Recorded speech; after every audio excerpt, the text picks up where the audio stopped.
नमस्कार मेरे प्यारे साथियों, स्वागत है आपका अपनी हिस्ट्री क्लास में। साथियों, आज हम सिंधु सभ्यता यानी हड़प्पा सभ्यता के प्राचीन स्थलों के बारे में जानेंगे।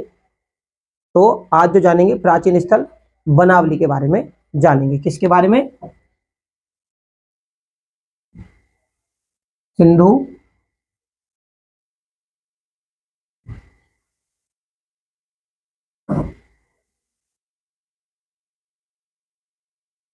ठीक है, हड़प्पा सभ्यता यानी सिंधु सभ्यता, जिसको हड़प्पा सभ्यता भी कहते हैं। आज हम इनके किसके बारे में जानेंगे? स्थल के। स्थल कौन सा?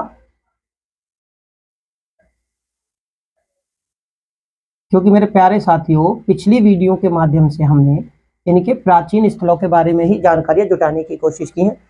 क्यों? क्योंकि सिंधु सभ्यता जो थी वो बहुत बड़े भूभाग में फैली हुई थी, और पिछली वीडियो के माध्यम से हमने इनके परिचय के बारे में, इनके विस्तार के बारे में, इस सभ्यता के विस्तार के बारे में और इसके काल निर्धारण के बारे में, ठीक है, उन सभी के बारे में पिछली वीडियो के माध्यम से जाना। और अब जो हम जानने की कोशिश कर रहे हैं, जो हम आपसे जो, तो वो भी हम स्थलों के बारे में। किसके? स्थल।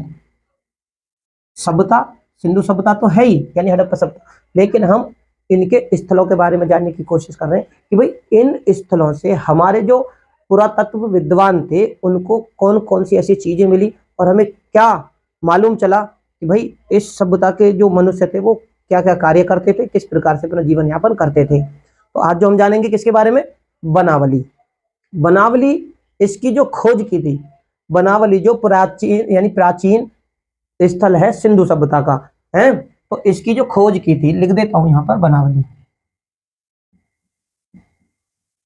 ठीक है, इसकी जो खोज की थी, इसकी खोज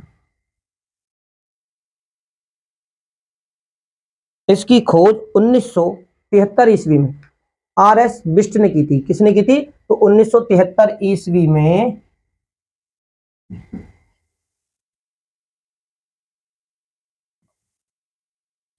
इसकी खोज आर.एस. बिष्ट जी ने की थी। ठीक है, ये पड़ता कहां है? तो ये जो प्राचीन स्थल है ये हरियाणा के हिसार में पड़ता है। कौन सा? ये जो बनावली प्राचीन स्थल है, ये जो स्थल है बनावली, ये हरियाणा के, कहां पे? हिसार। हरियाणा के हिसार में ये स्थल पड़ता है।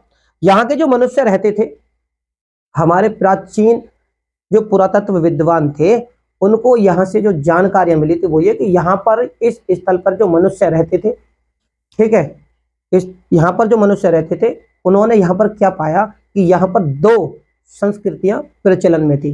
दो संस्कृतियां कौन कौन सी यहाँ प्रचलन में थी? तो इस बनावली जो स्थल है, इसकी विशेषता क्या है कि यहाँ पर दो संस्कृतियां थी। दो संस्कृतियां दो संस्कृतियां थी। एक तो थी प्राक हड़प्पन, और प्राक हड़प्पन का मतलब होता है प्रारंभिक हड़प्पन यानी शुरू वाली हड़प्पन, और एक हड़प्पा कालीन। ठीक है, तो इस बनावली जो प्राचीन स्थल है, इसकी ये विशेषता थी कि यहाँ पर एक तो प्राक हड़प्पन और एक हड़प्पा कालीन संस्कृतियां विराजमान थी। यहाँ पर जो मनुष्य रहते थे वो एक तरीके से भवन निर्माण में, ठीक है ना, पूरी तरह से विकसित नहीं थे। जब विकसित नहीं थे तो यहाँ पर जब मकानों में रहते थे, और मकानों में रहने के बाद में वो क्या करते थे, मकानों से जो पानी निकालते थे, तो इस स्थल से जल निकासी का अभाव मिलता है। क्या मिलता है? इसकी विशेषता क्या होगी? तीसरी देखो, यहां से क्या है? जल निकासी का अभाव, जल निकासी का अभाव मिलता है। ठीक है, जैसे कि हड़प्पा और मोहनजोदड़ो से तो जल निकासी के सुव्यवस्थित थे पूरी तरह से, यानी वहां पर व्यवस्था जल निकासी की बहुत अच्छी थी, लेकिन बनावली से जल निकासी की व्यवस्था अच्छी नहीं थी, तो इसलिए यहाँ पर जल निकासी का अभाव था। यहाँ के लोग जल निकासी नहीं कर पाए थे। इसके बाद अगर देखे जाए तो यहाँ के लोग थे किसान लोग। ठीक है ना, अब जो एक तरीके जब जल निकासी का मतलब है फ्री होल्ड में रहते थे, फ्री होल्ड की आधुनिक समय फ्री होल्ड, ठीक है ना, तो उसमें क्या है, ज्यादातर समस्या क्या मिलती है? जल निकासी की ही समस्या मिलती है। ऐसी ही समस्या कहां से मिली देखने को? बनावली से। अब यहाँ पर और जो खोजबीन हुई उसके बाद में हमें पता चला कि यहाँ पर जो मनुष्य रहते थे वो किसान लोग थे। किसान लोग थे तो उनके पास में गाड़ी घोड़ा यानी कि एक तरह की उस समय की बैलगाड़ी थी, और बैलगाड़ी थी तो इसके साक्ष्य भी हमें कहाँ से मिलते हैं, बनावली से। तो हमें सड़कों पर पहिए के निशान मिलते हैं, और वो पहिए के निशान किस प्रकार के हैं, तो देखो यहाँ पर क्या मिलते हैं, पहिए के निशान लिख देता हूं मैं, पहिए। पेपरों में इन्हीं स्थलों से संबंधित बहुत सारे क्वेश्चन पेपरों में पूछे जाते हैं। और ये जो पहिए के निशान मिले थे ना, ये आज के आधुनिक समय के जो पहिए के गाड़ी के अंदर जो पहिए लगते हैं, और इन पहिए की दूरी और उस समय के बनावली से मिले पहिए के निशान जो मिले हैं उसकी दूरी बिल्कुल बराबर थी, ठीक है ना। यहां से अब देखो ये किसान लोग थे तो यहां से क्या है, हमें कुछ कृषि से संबंध भी साक्ष्य बनावली से मिले हैं। वो कौन कौन से मिले हैं, जैसे कि हल्की आकृति किस प्रकार की मिली है, तो ये आप लिख लेना, बनावली से क्या मिलती है, हल्की आकृति। और हल्की जो आकृति मिली है वो किस प्रकार से मिली है, तो खिलौने के रूप में मिली है, ठीक है ना। हल्की जो आकृति मिलती है वो खिलौने के रूप में यहां से देखने को मिलती है। किसान लोग थे तो यहां से कुछ फसलों के साक्ष्य मिले। फसलों के साक्ष्यों में अगर हम बात करें, बनावली के जो मानव थे उन्होंने क्या, कृषि की अगर मैं बात करूं तो यहां पर कृषि में क्या क्या कार्य करते थे, तो कृषि में वो तिल की भी खेती करते थे, ठीक है ना, सरसों की खेती करते थे, ठीक है, सरसों की खेती करते थे, इसलिए बनावली से क्या है, सरसों के ढेर भी हमें यहाँ को देखने मिलते हैं। जौ की खेती करते थे बनावली के लोग, ठीक है ना, तो जौ सरसों के ढेर लिख देता हूं, ढेर यहां से हमें मिले, ठीक है ना। जौ के दाने, क्योंकि जब जौ की खेती करते थे तो जौ के दाने भी हमें कहां से मिले, बनावली से। जौ के दाने भी हमें यहां से मिल जाते हैं। जौ के दाने मिलने के बाद में देखो, मैंने आपसे पहले कहा था कि यहाँ पर नाली यानी घर से पानी, जिन घरों में यहाँ रहते थे ये लोग, वहां से पानी निकालने की कोई सुविधा नहीं थी, इसलिए पानी निकालने यानी जल निकासी का यहाँ पर अभाव था।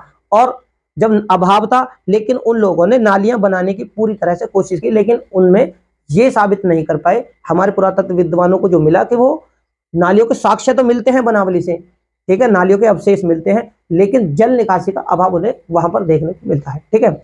यहाँ पर मन के बनाने, यहाँ के जो बनावली के लोग थे वो क्या थे, वो मन के बनाने में निपुण थे, क्या है, तो यहाँ से मनके के साक्ष्य भी मिलते हैं।